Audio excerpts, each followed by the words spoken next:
Hey guys, Brendan, by the way, that audio guide. Today I'm going to be talking to you about sample rate and which one you should use. Well, first of all, let's find where the sample rate is. In Pro Tools, when you first start your session, it gives you this. So sample rate is right here, and you've probably seen these numbers here. And what does that mean? Well, you have 44.1, 48, 88.2, and 96, and you would think, well, higher is better, right? Not necessarily. So what sample rate means is this is the rate at which your interface will capture audio per second.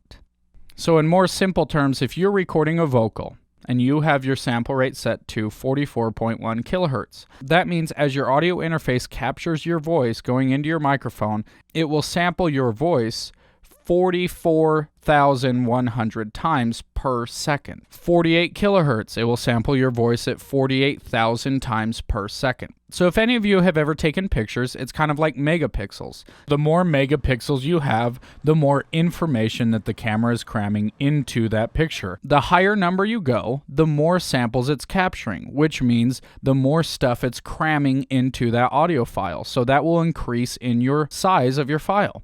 That also will increase the CPU load because your computer has to process more samples as the time is going on. So what effect does sample rate have on your sound other than creating a big file?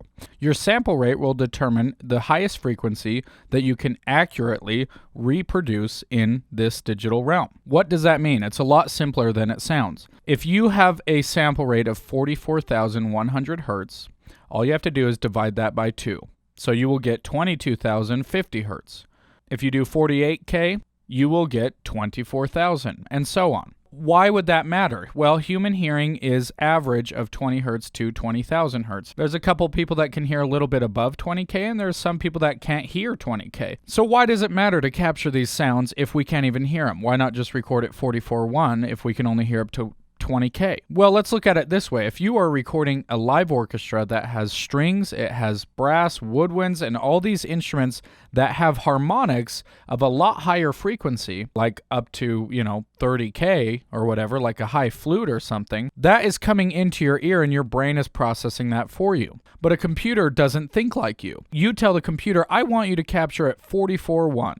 So I am telling you, you can only capture frequencies up to 22,000 hertz. Let's say you're playing that exact same orchestra. Well, there's information happening above frequencies that we can't hear, but the computer is picking those up, but because you've told it to cut off at that area, it doesn't know where to put them. So it starts putting them lower in the spectrum of the allotted area that you told it to capture. So what does that do? Well, it can create harmonics and dissonance that isn't naturally there because it has to make it up.